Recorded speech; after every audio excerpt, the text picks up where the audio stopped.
Welcome to Eat, Sleep, Wine, Repeat, a podcast for all you wine lovers who, if you're like me, just cannot get enough of the good stuff. I'm Yanina Dore, your host, brand ambassador, wine educator, and sommelier. So stick with me as we dive deeper into this ever-evolving, wonderful world of wine. And wherever you are listening to this, cheers to you.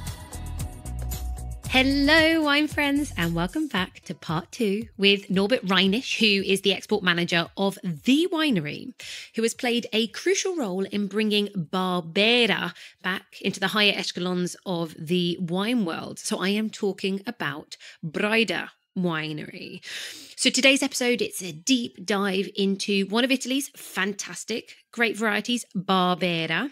By the end of this episode, you're going to have this understanding of what it tastes like with its bright acidity and its lush fruit notes, the various expressions it offers, the regions where it thrives, and a peek into its, well, perhaps slightly checkered history. But this is a tale that adds depth to the story and an even greater understanding of why Braida Winery and Barbera are so connected. Now, before we start, for those of you in the UK, have you gone to check out Wickham's Wine yet? Now, many of you should know they are the sponsor of this season, but it's not just me that thinks they offer great value wines. They're also the winner for Specialist Wine Merchant of the Year with International Wine Challenge and Decanter Retailer Awards. So pop across. Their link is in my show notes, but it's also in the transcript, which you may want to download so that you don't miss any of the regions that gets mentioned on this episode. And don't forget to use the code EATSLEEP10 for 10% off your first order.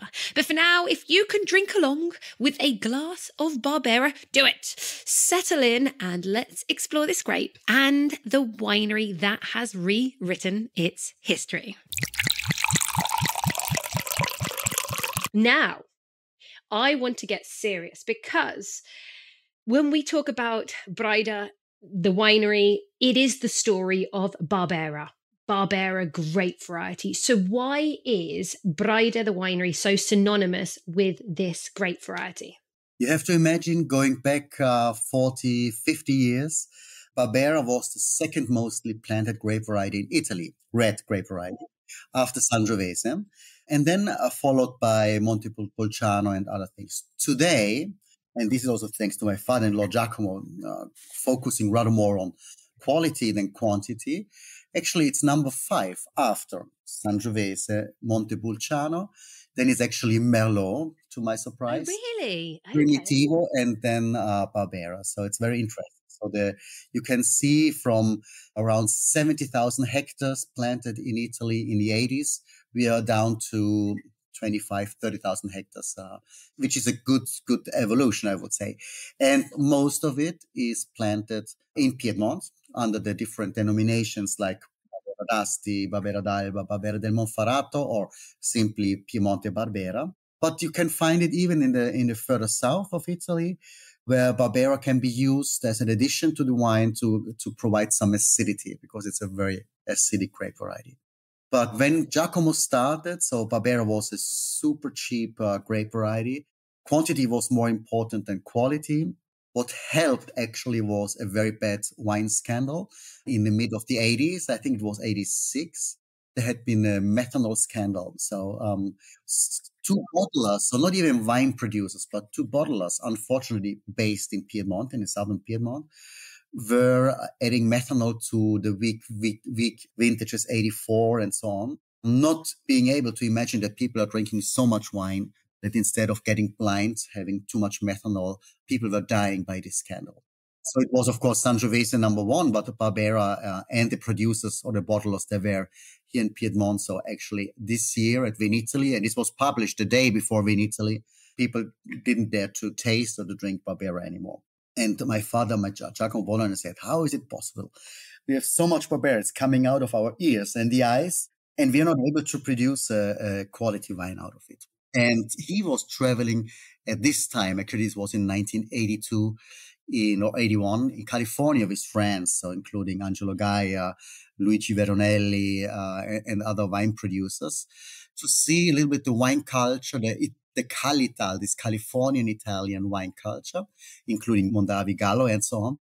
And one day he phoned home and said to his wife, Anna, we did completely everything wrong. So we are in the hometown of Barbera, and we are not able to treat Barbera as these Americans are doing it. So they were putting the Barbera into oak. They had the super ripe Barbera, of course, California, different climate at this time as in our area.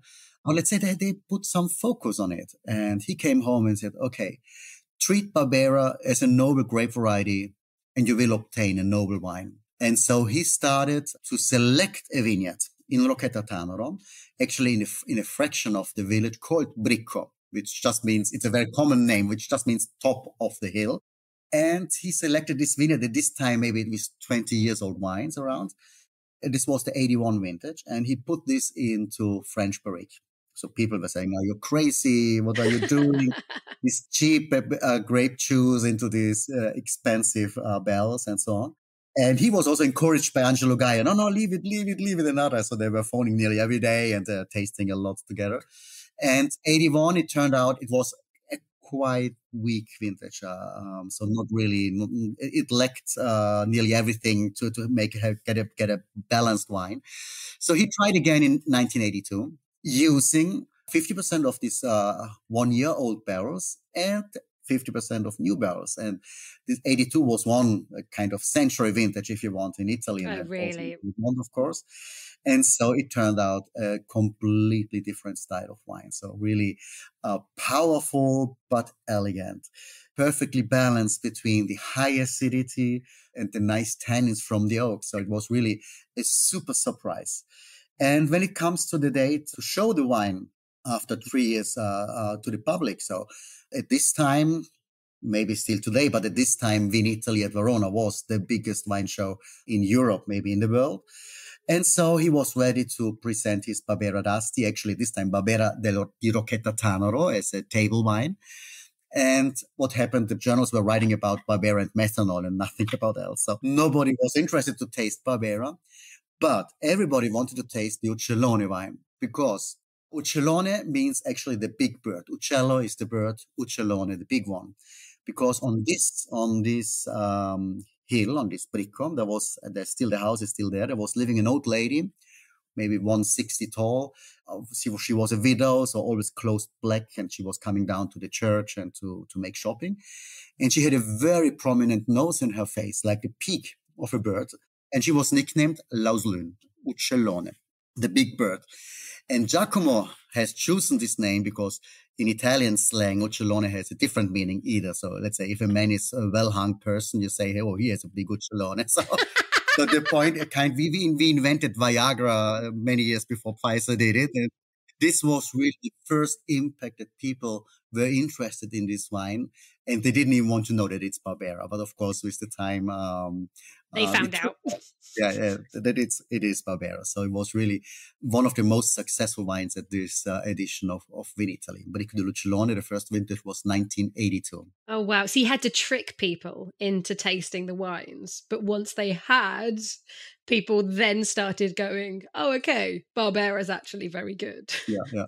So it's still today, people who are not really into wine, when they hear about Barbera, maybe they have still in their mind a little bit these entry-level Barberas you get in supermarkets, which in Italy can be then really very cheap. You have high taxes, so cannot be super cheap, but anyway, very cheap anyway. So they have this really highly extracted, pressed, highly acidic grape juice, fermented grape juice. I don't want to call it even Barbera d'Asti. And in a comparison, thanks to Giacomo Bologna, so many other producers are now giving more focus to the wine, which means reducing the yields. Today, actually, even the legal yield are still too high. I think it's around 65 hectoliters per hectare.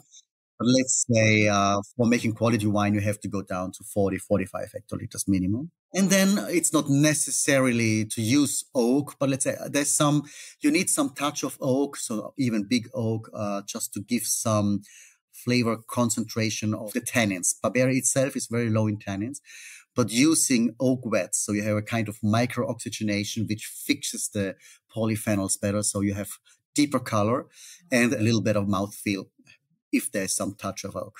That's the one thing that I've always really loved about Barbera, that it is a wine that can be really fruit driven. It can be very full bodied, but the tannins are always very soft. And if it's a good wine, very well integrated. And there's a plushness to it. And so it can be a very serious wine, but it's not too grippy. And actually, sometimes you just don't want big grippy feelings in your mouth. So I've always loved the level of tannins of Barbera. That has always been a selling point for me.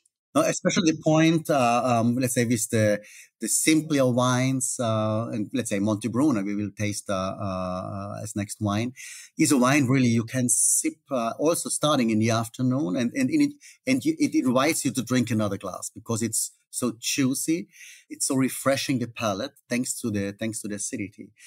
And we are still, again, on a lucky situation, still, I say, because with this global warming or the climatic change, we see a drastically change in a vineyard, drastically. So not only harvest times is up to 2 months earlier than it was in the 70s, 80s, so which is really incredible.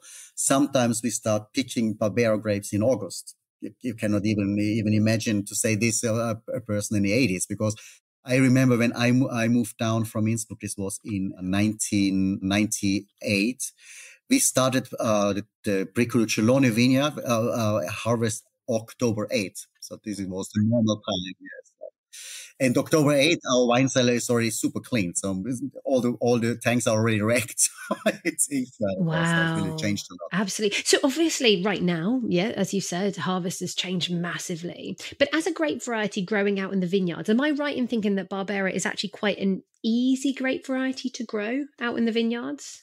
This was the only question I was thinking, maybe because it changed so much. So if you asked me this question 20 years ago, I would say yes.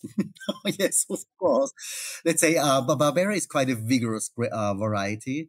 Let's say you have a little bit to control actually the quantity and also the leaves during the year, and especially if there's some rain in May, June, you have to control more often, of course. The problem is we don't have rain anymore, so it's different. But we have also different rootstocks under the clones, which are more resistant to drought, which is actually, this is our problem. So we don't have really these big problems of sunburn on the grape, but we are leaving anyway the leaves around the grape area nearly up to 4 weeks before harvest to avoid that it's really sunburned anyway. On the other hand, we have still this high acidity, which drinking a wine out of 2017 and then maybe also the 2022 vintage, which are the driest and the hottest vintages we ever have seen, the acidity is still there, and this gives certain drinkability to the wine.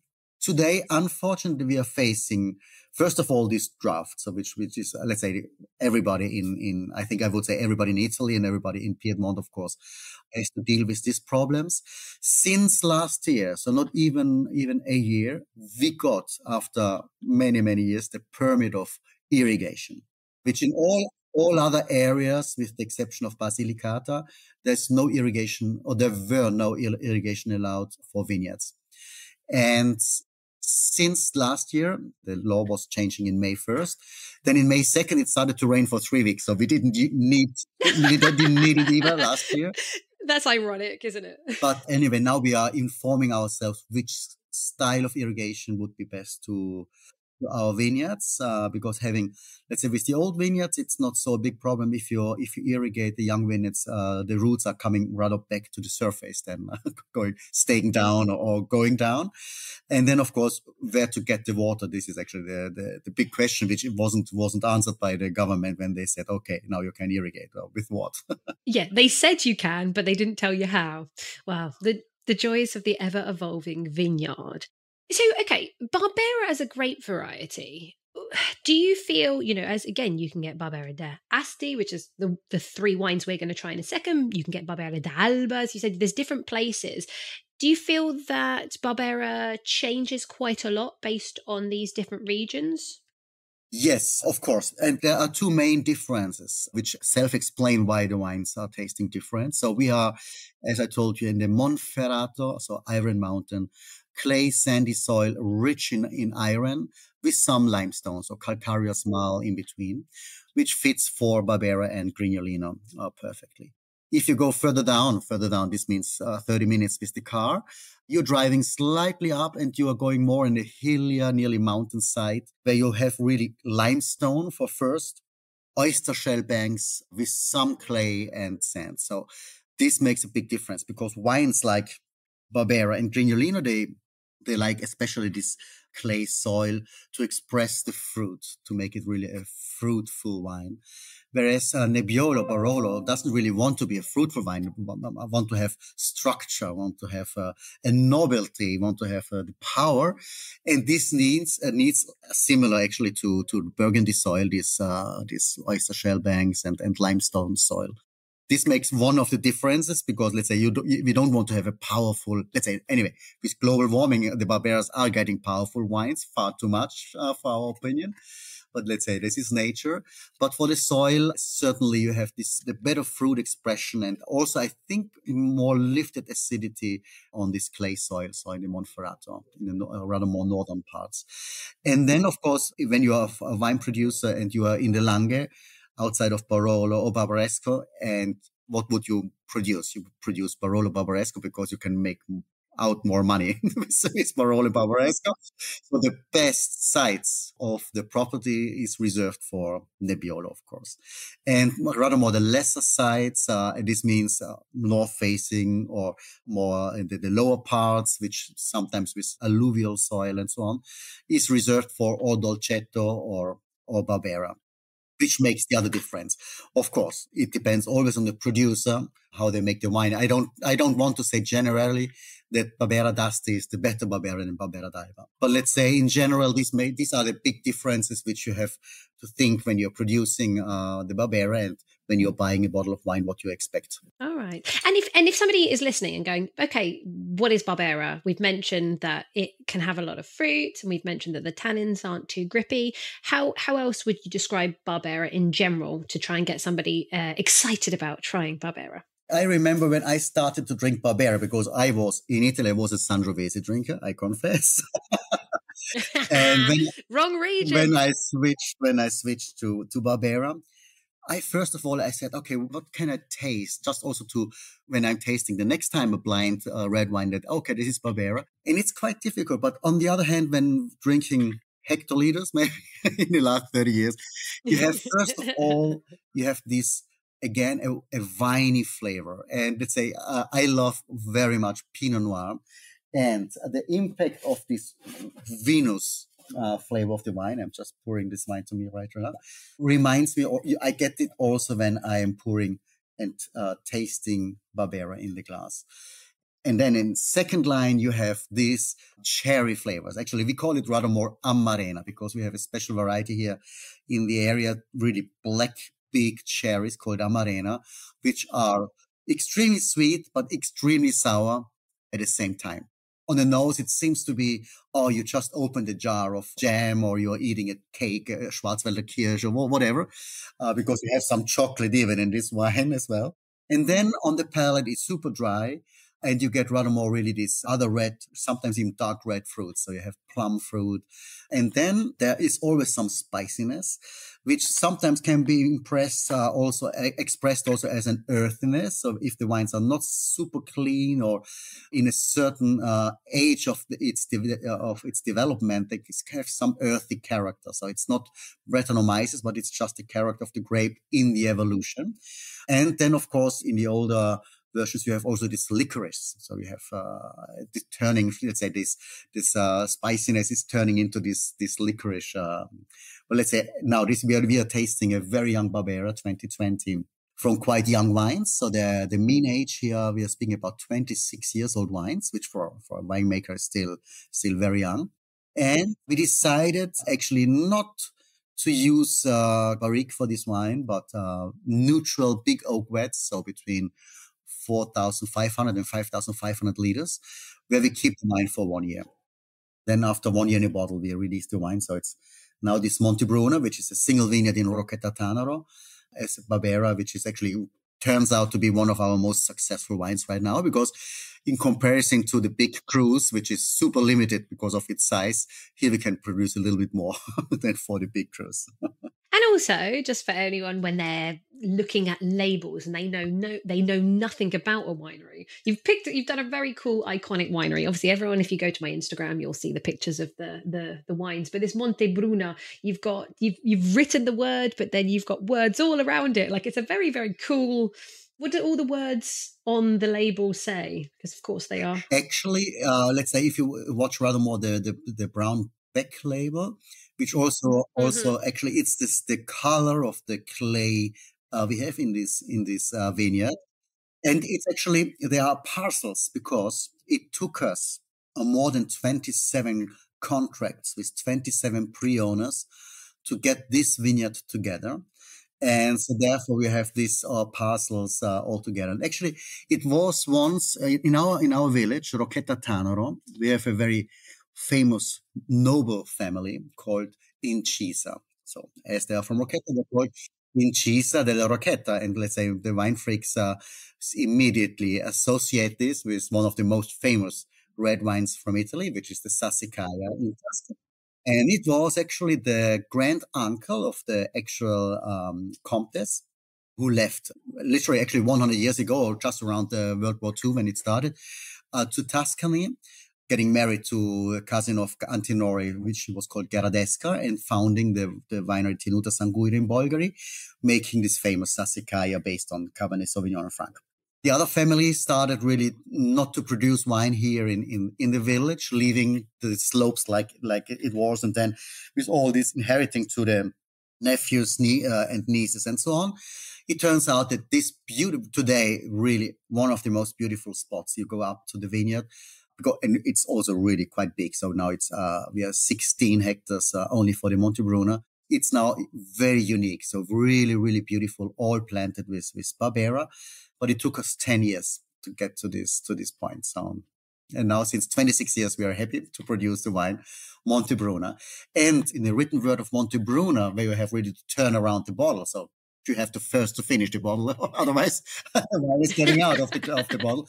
There is a poem of my father-in-law, which in the last years of his life, he started to say, okay, please just build you up a beautiful spacious, great wine cellar and fill it up with many, many bottles, some standing, some laying down, and taste them and drink them in all the 4 seasons with the thought on the man who has no wine, who has no music, who has no wives, maybe living 10 years longer than you, but no fun in the life. So this is... And let's say, what a beautiful poem. Yeah, and he passed away with only 52 years, but he lived as other could do with 200. So really, he drank his life. Absolutely. Good. That's what we want to hear. So for everybody listening, okay, this Monte Bruna, I'm going to have a quick taste. It's about 21, 22 pounds in the UK.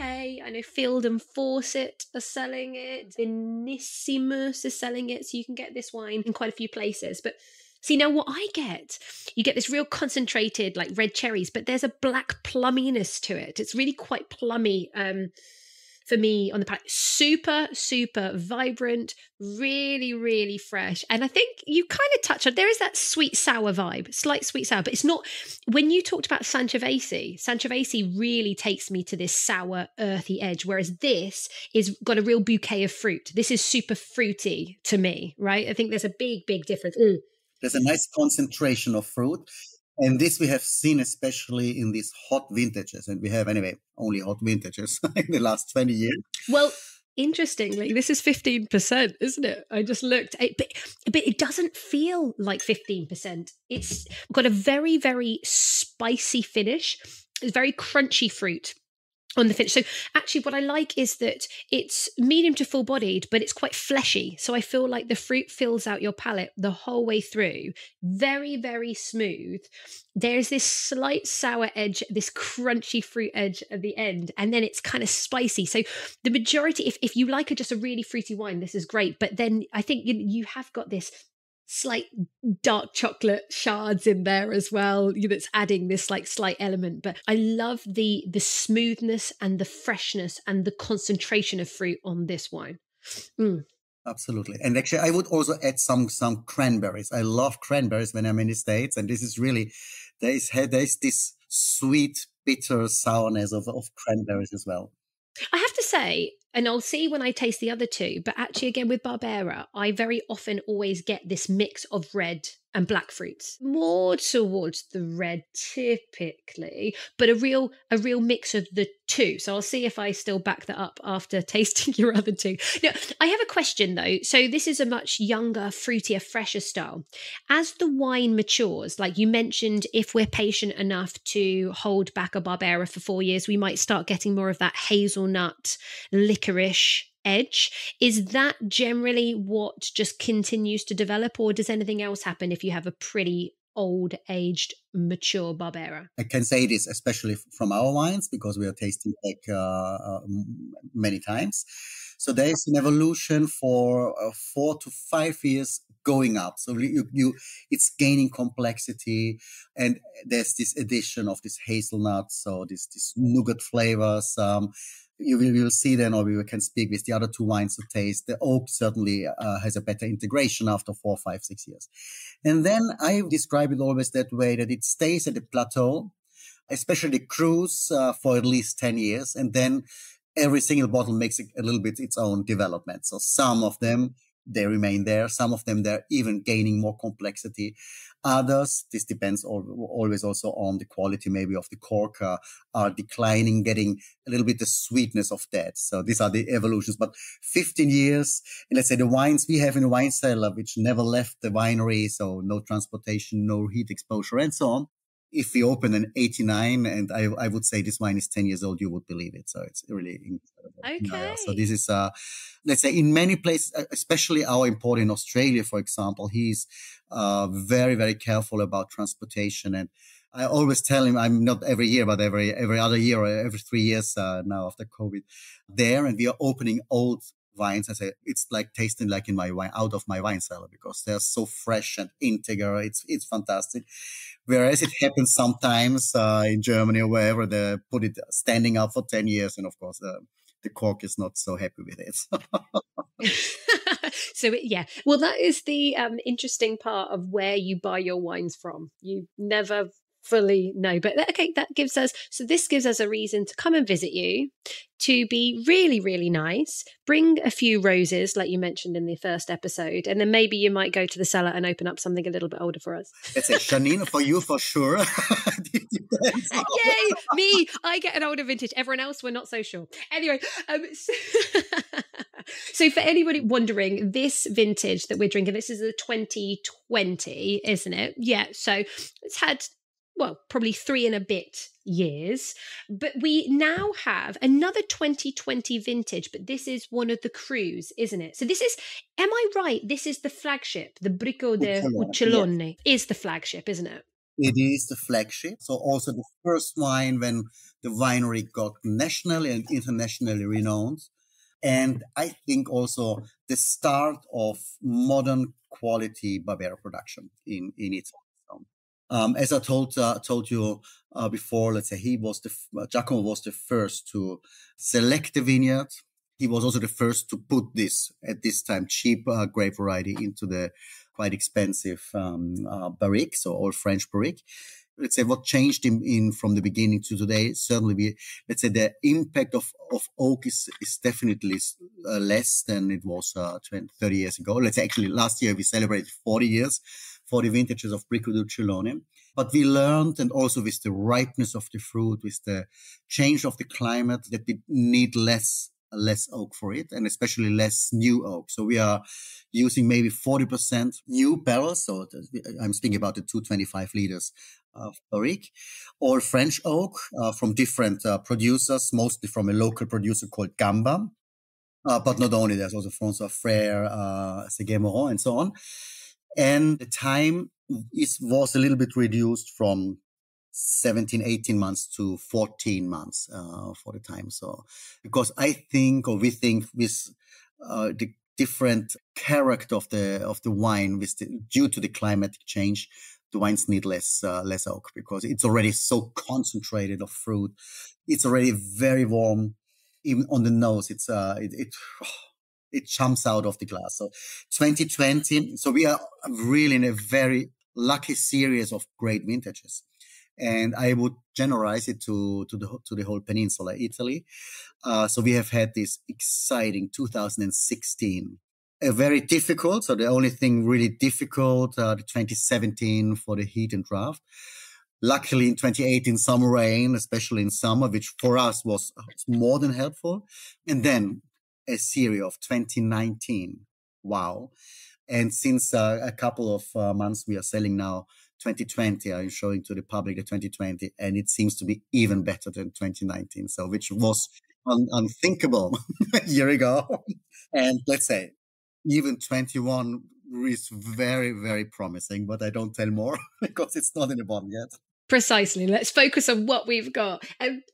My gosh, though, you say that you use it's a very judicious amount of oak, and absolutely, because the fruit still is number one. But this real vanilla bean edge wraps around the fruit, and there's something that's a little bit more like kind of forest floor. There's a little bit of crushed leaves with this kind of spicy edge that adds to lots of that kind of red cherry. But again, maybe some black currant in there again. That there's the black fruits mixing with the red, but I like the fact that I feel like I'm in a forest. Do you get the cinnamon a little bit? Let's say we are coming just out of the Christmas season, having lots of this kind of cookies.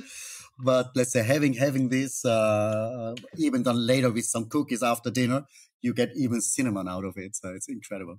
More of that sweet spice for me comes through on the palate. So I think the nose is like quite autumnal and a little bit kind of, not earthy, but as I said, like that crushed leaves and being in the forest and maybe a little bit of wet soil with the fruitiness. But then the palate is much more, I think maybe because of the oak in there, there's the sweet spice. So now you've said cinnamon, of course I can taste cinnamon. But yeah, of course I can. That's the rules. But yeah, it's lovely. And it has that slight licorice vibe. But the oak use is really, really beautiful in it. And it's still a really smooth style. So the tannins are just incredibly silky. So I've got a lot more texture in my mouth with this one, which makes sense because of the oak, but it's just so smooth. Oh, yeah. For everyone, I found on 8wines.com in the UK for about £53. So we are really Maybe it's the taking... half bottle. I've seen... Well, sometimes in the UK you can get some real little surprises. How much would it be in terms of euros in Italy? Retail in Italy, you would pay 65 euro. Yeah. Having less taxes, of course, here, so it's on the wine. Well, sometimes there can be a surprise. Also, everyone go and have a look because maybe, for instance, I didn't see the box and it doesn't say, maybe it's not including the duty. Yeah, exactly. Maybe missing the duty. Let's say this, but I think even tanners should have this as well, or sommeliers. They should. Well, you mentioned tanners. Going on to the last Barbera, which is the Bricco della Bigotta, and that happens to be the 2019. Tanners definitely has this one because that came up when I searched, and they're selling it for, I think you might be quite impressed then, they're selling the Bigotta for £64. Perfect. There you go, everyone. I think that's a bargain.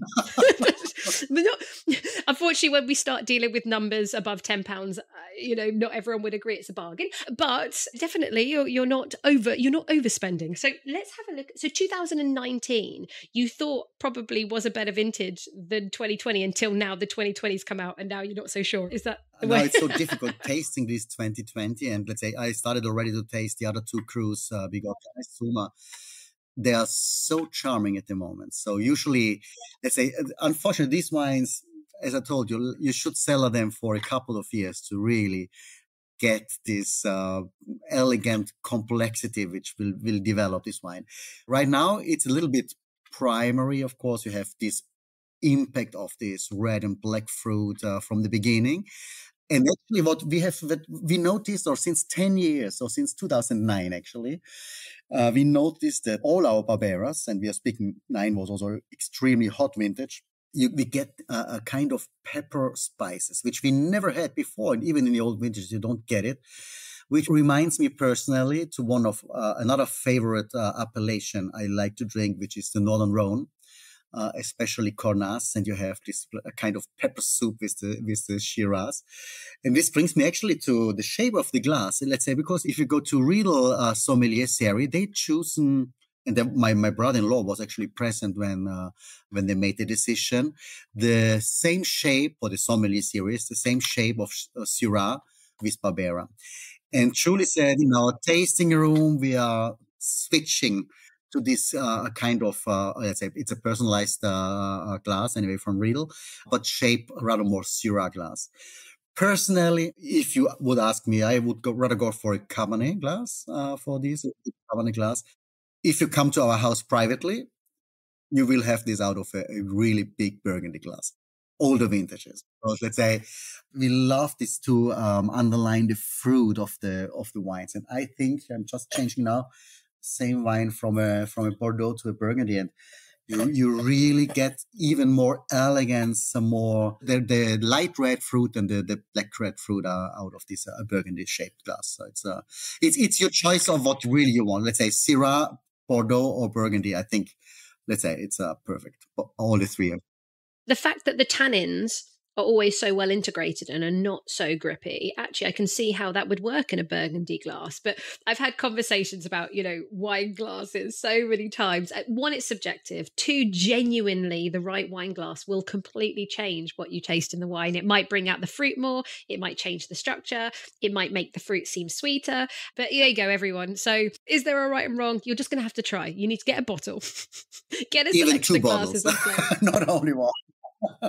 Look at you upselling. Well done, you. Do you know what I like about this wine? This is the biggest of all of them. When I say big, it's not monstrous. It's full bodied. But what I like about all of them, there's a freshness. I think it's really worth, because of the acidity on all of these wines, they really don't feel explosive. Like, when you have the typical old-fashioned jammy Napa Valley Cab Savs or things like that, they were really luscious and, mouth bombs, explosions and loads of fruit, but big in your mouth.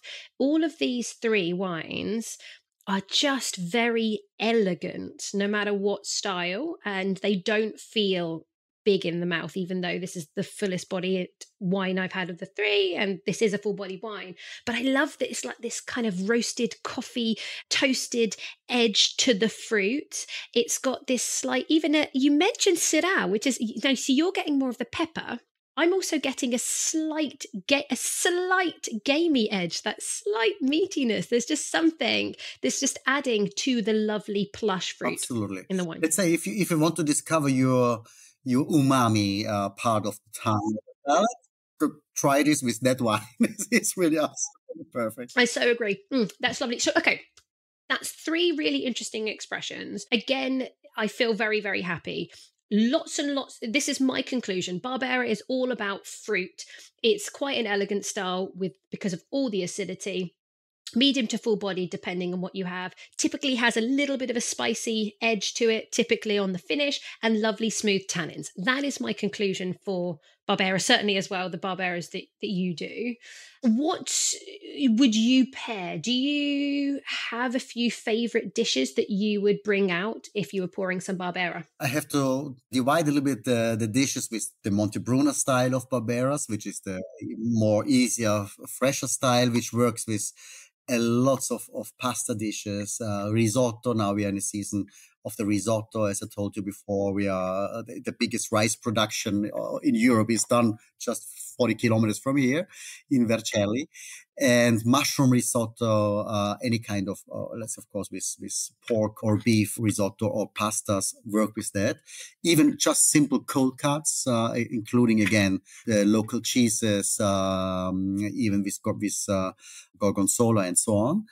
The big cruise, so we just tasted right now the Uccelone, and now we are coming also to the Bigotto for the last wine to taste. This requires for me meat. So I'm a meaty guy. So, and we are living here. Let's say if you're vegetarian, you have a tough life in Piedmont.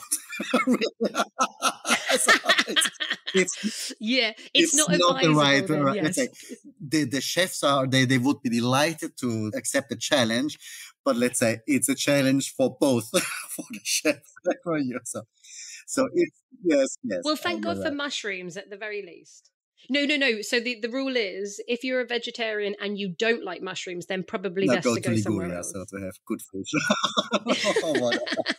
Get some fish. Oh, dear. No, but the point is, let's say right now in this season, in the winter season, the stews, so the brasato we call it here, so cooked meat, 1.5, 2 hours, even longer, depends of the size of the cut. Perfectly. So then, of course, cooked in red wine. It mustn't be Barbera because can be if you use too much Barbera in cooking, the acidity maybe can be jump out a little bit if you reduce the bottles too fast. But it's coming from cooked meat in the stews or brasato up to just a barbecue tomahawk steak. Fantastic. Yeah. And I can see how barbecue works because especially as well, the higher level, which is seeing more oak with that slight char to the wine. It's perfect. By the way, that was my tasting note. I did taste the last one. You That's did the one I already. was So, saying. So yeah, sorry. I got too excited. I might not have been clear, but the bigota, my tasting note was that's more roasted coffee, slightly gamey edge. now I understand why you were speaking about this. So first of all, we had back 1 year, so it's a 2019 Bigorre, because this wine is kept 6 months longer in the oak. Again, divided by used and new oak and so on. But actually, the most important thing is difference is the site. So Monferrato, we are familiar with this, but especially in this vineyard, the soil is super rich in iron. And you can see this in the color. So whereas the Uccelone color, the soil color is right on the beach. It's like sandy yellow sand and so on. Montebruno is already more dark brown soil, but this is dark red soil. It's like in Puglia, if you're familiar with the soil. And therefore, actually, it's super rich in iron, which provides a minerality to this wine, which is unique for all our wines. And I'm quite sure I could always distinguish this wine and truly said, this is my favorite, the Bricco della Bigorre. A smaller production because the vineyard size is around 3 hectares only.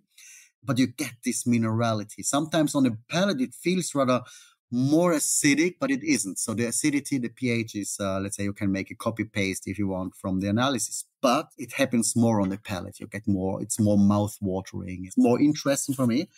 And it's called Hill of the Bigot Lady, Bricco della Bigorre, because the former owner was a lady working for the church, so cleaning the church, cooking for the priest and so on, praying, of course, at least twice a day in the church. But when she was outside, she was really quite an ugly person. So you have to imagine between the winery and the church, there's a bar, which was the old restaurant of the family. So what still a building is ours. And Giacomo never did it to the church. So he stopped in the bar. His wife went on to the church. And when she came out, this lady working for the church, you never will go to paradise, Giacomo. And she was the one she was asking the double price than it was usual at this time. And Giacomo was too tired to discuss or negotiate with her, and he paid this. At this time, it was definitely cheaper than today, of course. When the contract was signed, he said to this lady, "And you bigot, so you pious lady, you give me the name for it, Bricco della Bigorre." Oh, how funny! Oh, I like the way he's thinking, how he's named everything. Oh, everyone loves a story. This wine also became quite famous because you have to know in our small village, Rocchetta Tanaro, we have more dogs than people living here. So we have only 1,200 people. So you can hear the dog from the other end of the village. Another important personality was coming from this area, which he was the Secretary of the State of Vatican. So the right and the left hand of the Pope, former Pope, Cardinal Angelo Sodano. And he was coming from this village or the family was coming from this village. And when he was called to come to the Vatican, he was speaking with his friend Giacomo because of the same age.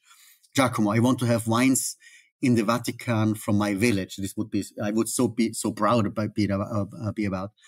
But you have to know all our customers and guests, they are nuns and priests, and they all speak Italian. And I cannot put the wine called Bricco dell'Uccelone, the well-hung wine, on the table of the Vatican. So he was the first to be informed, Angelo, I have the wine for the Vatican, the Bigot, the big Bricco della Bigorre. And since then, there are still good customers with all the wines, so not only Bigorre, but so also Uccelone and Montebruno. Love it. There we go. That's the one that got in the Vatican. We love it. Oh, dearie me. I just think that it's such a nice way to understand Barbera, to taste it in different ways. And I would say, do you think that in its best expression, Barbera does really well with new oak? Does it take it pretty well, would you say, as a conclusion? Let's say if you would put Barbera into only new oak, I think you would destroy the fruit flavors of the wine. So actually, to my knowledge, I don't know any producer using only 100% new oak for this wine, because it wouldn't make sense at all. Indeed, and as I told you, so 20 years ago, there was more new oak and a longer time on all these wines, and we reduced it in the last 20 years drastically. I think with success. Okay, so it's interesting that you said about that changing, and of course I love the elegance of these wines. So okay, that makes a lot of sense. Not using too much new oak. One question: I'm looking at the percentage of alcohol on these bottles of wine, and both of these two cru wines, you've got the Uccelone at 16.5%, which honestly I couldn't taste at all. So everyone listening, don't be scared.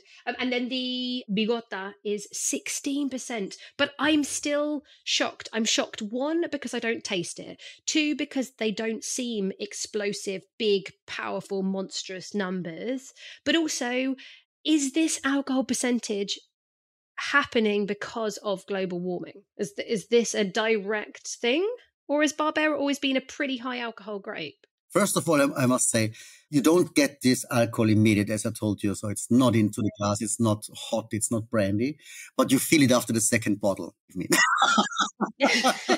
feel it, unfortunately. Well, I can imagine that's true. No, let's say this is and actually we are training our staff when we are going to the wine fairs how to answer this question. The point is, indeed, if people are tasting the wine, we never discuss the alcohol because you don't get it. But of course, they take the bottle and they see this and they are surprised in this way. Unfortunately, it's really nature giving us this high alcohol, or let's say the high sugar concentration into the wine.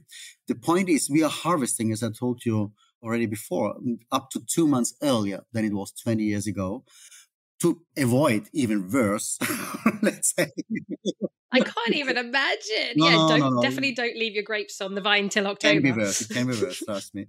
And the point is, as these are old wines, so 65 years old wines, so the natural low yield is really, very low, which makes a super concentration of sugar. Therefore, we don't make any green harvest anymore there, because it would make things only worse than better.